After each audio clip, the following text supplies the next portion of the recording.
ये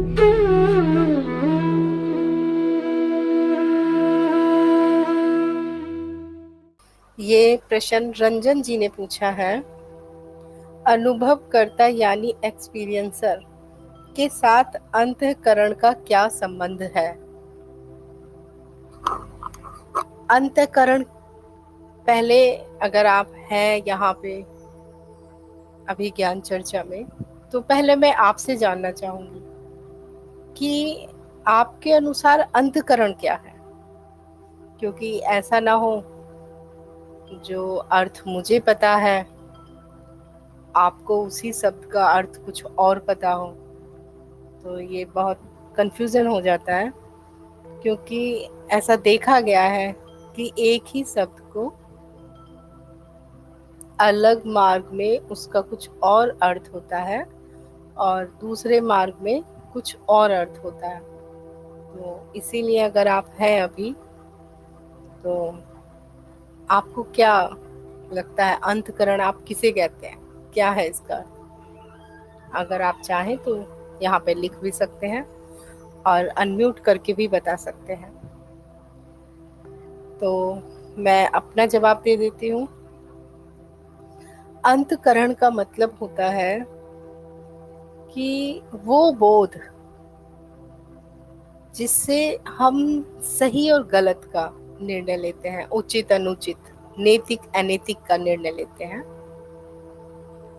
ये अंतःकरण का अर्थ बहुत सारी जगह पे उपयोग किया जाता है, लेकिन हम यहाँ पे अंतःकरण की जगह यहाँ पे चेतना शब्द का प्रयोग करते हैं। अब इसके अनुसार अनुभवकर्ता के साथ चेतना का क्या संबंध है? देखिए, अनुभवकर्ता तो अनुभव करता ही है, और चेतना क्या है? चेतना चित्त की सबसे ऊपरी परत है। सबसे ऊपरी मतलब बुद्धि के भी बाद जो परत आती है वह सबसे ऊपरी परत है। और चेतना, क्योंकि चित्त का ही एक भाग है ये,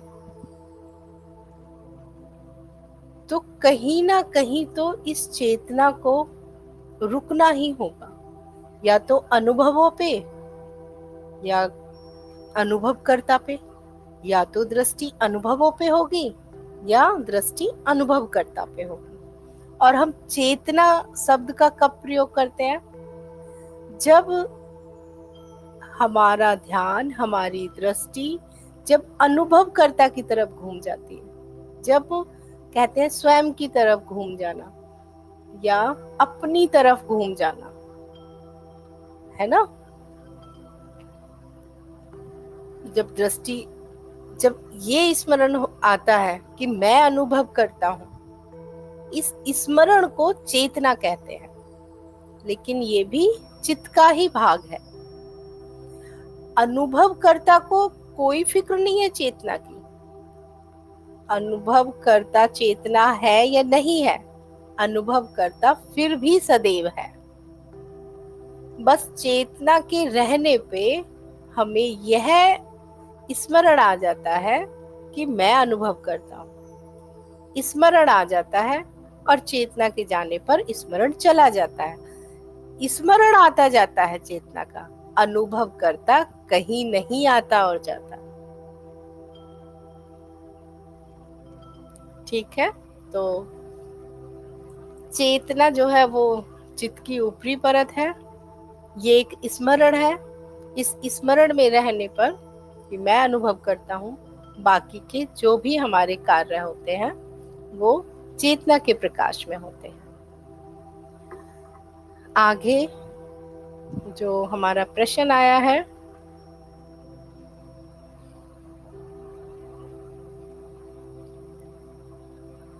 भूपेंद्र कौर जी ने पूछा है ये, 24 आवर्स अनुभवकर्ता में कैसे रहें?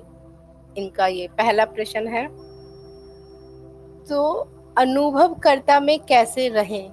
अनुभवकर्ता में रहने का अर्थ आप यहाँ पे पूछ रहे हैं कि साक्षी भाव में कैसे रहें, या 24 घंटे चेतना कैसे जागृत रहे।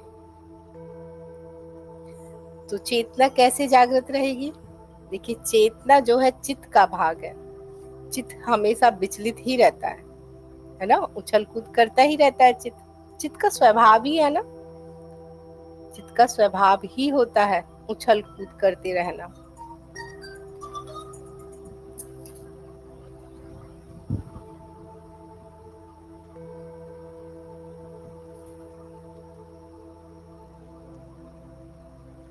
तो जब चित्त का स्वभाव ही है, तो जब शुरू में जब साधक आत्मज्ञान होता है साधक को, तो ये स्मरण फिसल जाता है, चला जाता है कि मैं अनुभव करता हूँ। तो शुरू में हमें ये स्मरण लाना पड़ता है, चेतना को खींच के लाना पड़ता है।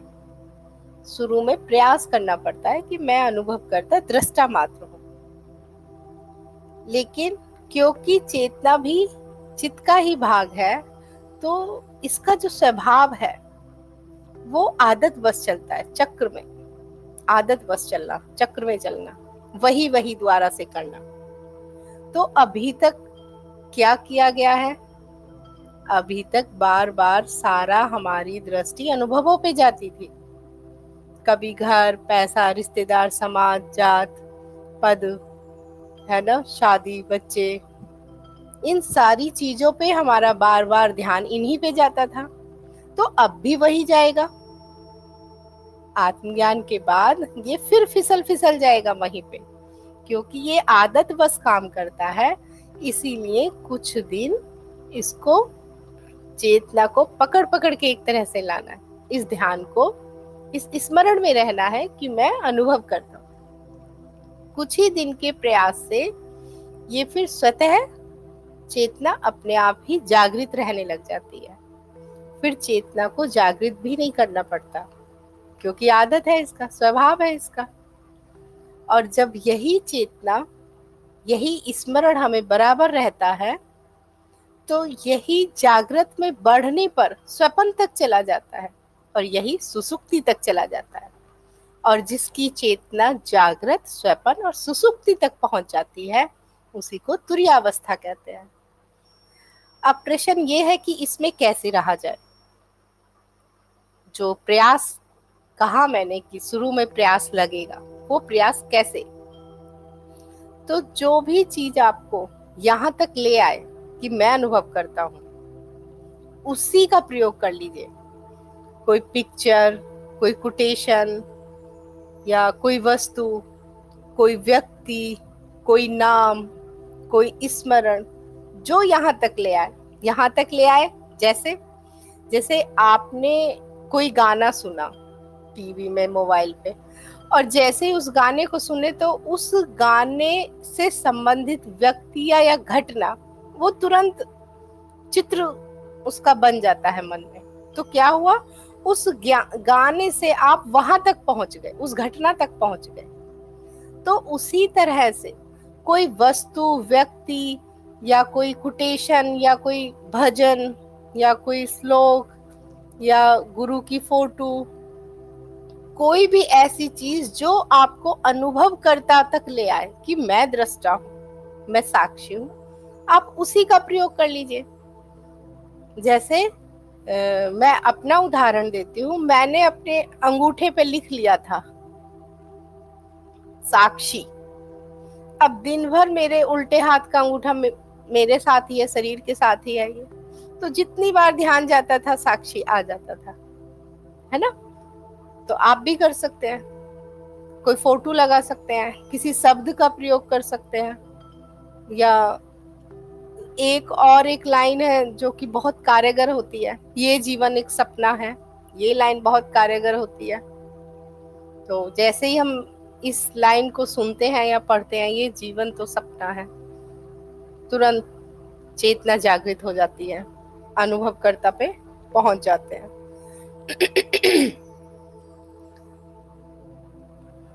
तो चेतना में कैसे रहे, साक्षी भाव में कैसे रहना है? शुरू में प्रयास करना है। उसके लिए, प्रयास के लिए कोई पर्टिकुलर विधि नहीं है। जो भी चीज आपको अनुभव करता के स्मरण में ले आए कि मैं अनुभव करता हूँ, बस वही आपके लिए विधि है। आगे जो प्रश्न आया है, इन्हीं का प्रश्न है, भूपेंद्र कौर जी का। समाधि, नाद, नूर एंड थर्ड आई कैसे जागृत होगी? ये होगी लिखा हुआ होगा। समाधि कैसे मिलेगी, नाद नूर का कैसे अनुभव हो, या थर्ड आई कैसे जागृत होगी? देखिए, ज्ञान मार्ग में नाद, नूर और इन सब का प्रयोग नहीं किया जाता है। यहाँ पे अनुभव है और अनुभव करता है। अस्तित्व बस दो ही तरह से है यहाँ पे। एक प्रकट भाग है अस्तित्व का, एक अप्रकट भाग है, अदृश्य है, बस यही है। अब आप जो कह रहे हैं, अब मैं इसका उत्तर देती हूँ। समाधि में कैसे पहुंचा जाए, अगर आप ये पूछ रहे हैं, तो दो तरह की समाधि है। एक है सविकल्प समाधि, एक है निर्विकल्प समाधि। तो पहले आप सविकल्प समाधि तक पहुंचिए। और सविकल्प समाधि का अर्थ है जितनी देर आपकी चेतना जागृत है, या जब आप साक्षी भाव में हैं, उसी को सविकल्प समाधि कहते हैं। और आगे अब आपने कहा नाद नूर, ज्ञान मार्ग में नाद और नूर, इनको भी अनुभव ही कहते हैं। चाहे आंखों से अनुभव हो, कान से हो, या मुख से हो जब खाना खाते हैं, या त्वचा से हो, या कोई भी अनुभव है, या मानसिक अनुभव है, हम उन्हें अनुभव ही कहते हैं। अब मैं आपको ये बताना चाहती हूँ कि अनुभव पे ही दृष्टि तो आज तक थी। आज तक जो दृष्टि थी वो अनुभवों पे ही तो थी। कभी जगत पे, कभी बच्चों पे, कभी घर पे, ये थी संसार में दृष्टि। संसार से दृष्टि हट के अब अध्यात्म में आप आ गए, आध्यात्मिक हो गए, तो अब आध्यात्मिक विषयों पे अटक गए हैं तो सब अनुभव ही। अब चाहे वो संसारिक अनुभव है या आध्यात्मिक अनुभव है, अनुभव तो अनुभव ही है। और मुक्ति कब होगी? मुक्ति कब होगी, सत्य तक कब पहुंचोगे? जब दृष्टि अनुभवों से हटकर अनुभवकर्ता की तरफ घूमेगी, स्वयं की तरफ घूमेगी। तो नाद हो चाहे नूर हो, ये सब अनुभव ही है। और अनुभवों पे कब तक अटकना, अनुभवों से कब तक प्रभावित होते रहोगे? पहले जगत के अनुभव और अब आध्यात्मिक अनुभव। अगर आध्यात्मिक अनुभव मान लीजिए हो भी गए आपको, तो उसका भी क्या फायदा, क्योंकि वो भी तो आपको अटका ही रहे हैं। अब अनुभव चाहे कितना भी बड़ा ले लीजिए, आप कितना भी बड़ा अनुभव ले लीजिए, जब तक अनुभवों में अटके रहोगे, अनुभवकर्ता तक कैसे पहुंचोगे? और अनुभव तो अनुभव ही है। अब उन्हें चाहे आप कितना सुंदर नाम दे दीजिए। आगे इन्होंने कहा है थर्ड आई कैसे जागृत होगी? थर्ड आई का अर्थ है आज्ञा चक्र। आज्ञा चक्र पर आप कैसे पहुंचेंगे, और आज्ञा चक्र तक पहुंचने के लिए कैसी मनोदशा होनी चाहिए, ये भी उनको समझ आएगा। तो एक बार इसको पढ़ लीजिए और फिर उसके बाद मुझे आप बताइए, फिर हम बताएंगे कि कैसे थर्ड आई को जागृत करना है। इसके बाद रेखा जी ने पूछा है, माँ मौन में जानने के लिए क्या करें? देखिए, बोलने के लिए कुछ करने की जरूरत होती है, बोलने के लिए प्रयास की जरूरत है। मौन होने के लिए कोई प्रयास की जरूरत नहीं है। शरीर के तल पर बोलना बंद कर दीजिए। और वैसे भी मौन पे तो एक वीडियो बनी हुई है, आप अगर चाहें तो उस वीडियो को देख सकती हैं। उस वीडियो को एक बार देखिए, और देखने के बाद अगर आपको फिर भी कोई संशय रह जाता है, तो आपको जरूर उत्तर दिया जाएगा कि मौन में कैसे रहना है। मैं थोड़ा सा बता देती हूँ। पहले आप क्या करिए, सबसे पहले दृष्टि को दूसरों दूसरों से हटा के स्वयं पे लाइए, अर्थात अनुभवों से दृष्टि को घुमा के अनुभवकर्ता की तरफ लाइए। जब अनुभवकर्ता की तरफ लाएंगे, स्वयं की तरफ लाएंगे, यहाँ पे अभी अनुभवकर्ता भी छोड़ दीजिए, स्वयं स्वयं शब्द का ध्यान रखिए, स्वयं की तरफ लानी। स्वयं मतलब शरीर को ही लेके चलिए शुरू में, कोई बात नहीं, यहीं जहां है वहीं से शुरू करिए। शरीर के तल पर मौन होने के लिए कोई प्रयास नहीं करना पड़ता, बस मुंह बंद रखना पड़ता है। लेकिन जब मुंह को बंद कर लेते हैं तब विचार शुरू हो जाते हैं चलने, है ना। सिर्फ आपको उन विचारों को देखिए, उन विचारों का साक्षी बनिए कि देखो कितने विचार आते हैं। अगर मैंने मुंह से बोलना बंद कर दिया है और कोई सामने में आपस में कोई दो लोग बात कर रहे हैं तो ऐसा लगेगा अंदर से बस अब बोल दूं मैं, अब तो रुका ही नहीं जा रहा, अब तो फटाक से जवाब दे दूं। तो पहले शरीर के तल पर मुंह को बंद करना सीखिए, आधे घंटे डेली, कि मुझे आधे घंटे बोलना ही नहीं है, इसको बढ़ा दीजिए 1 घंटे, फिर 2 घंटे, 4 घंटे, ऐसा ले आइए कि अब अगर जरूरी होगा तभी बोलेंगे, अगर बोलना बहुत जरूरी होगा तभी बोलेंगे, नहीं तो नहीं बोलेंगे। फिर विचारों के तल पे विचारों को देखने से कितने विचार आ रहे हैं कितने नहीं आ रहे हैं, बेफिजूल के एक भी विचार काम का नहीं आ रहा होगा। इतना कूड़ा करकट भरा होता है कि काम के तो विचार जो आते भी हैं वो भी बेफिजूल के विचारों के नीचे दब जाते हैं। तो आप देखेंगे कि विचार जो है वो भी बेफिजूल के हैं, वो भी बस आ रहे हैं और जा रहे हैं, आ रहे हैं जा रहे हैं। जब विचारों की व्यर्थता आपको दिख जाएगी, बेफिजूल, बिल्कुल बेकार, फिर भावनाओं के तल पर, कि भावनाएं भी ऐसा नहीं है कि सामने वाले ने गाली दी है तभी हमें गुस्सा आया है, ना ना, ये जो चित्त है इसका स्वभाव ही है। अगर आप लोग जितने अभी यहाँ हैं वो अगर एक प्रयोग करके देखें कि 24 घंटे के लिए एक कमरे में वो अपने आप को पैक कर लें, बंद कर लें, कि कोई उन्हें ना डिस्टर्ब करे ना परेशान करे, फिर भी अपने चित्त को देखना, उस 24 घंटे में चित्त को ऑब्जर्व करना, उसकी एक्टिविटी को, वो कभी खुश है कभी दुखी है, अपने आप बोलना शुरू कर दिया, अपने आप बड़बड़ाना, कभी बोर हो गया, अपने आप ऊर्जावान हो गया, फिर सुस्त हो गया। तो ये जो चित्त है, अगर आप इसको सिर्फ देखेंगे, इसके साक्षी हो जाएंगे, तो आप देखेंगे कि बाहर से अगर कोई भी चीज प्रभावित नहीं भी कर रही है फिर भी गुस्सा आ रहा है अपने आप, बाहर की कोई चीज प्रभावित नहीं भी कर रही है फिर भी मैं प्रसन्न हूं, या फिर भी मैं क्रोधित हूं, या फिर भी मैं प्रेम में हूं, आनंदित हूं।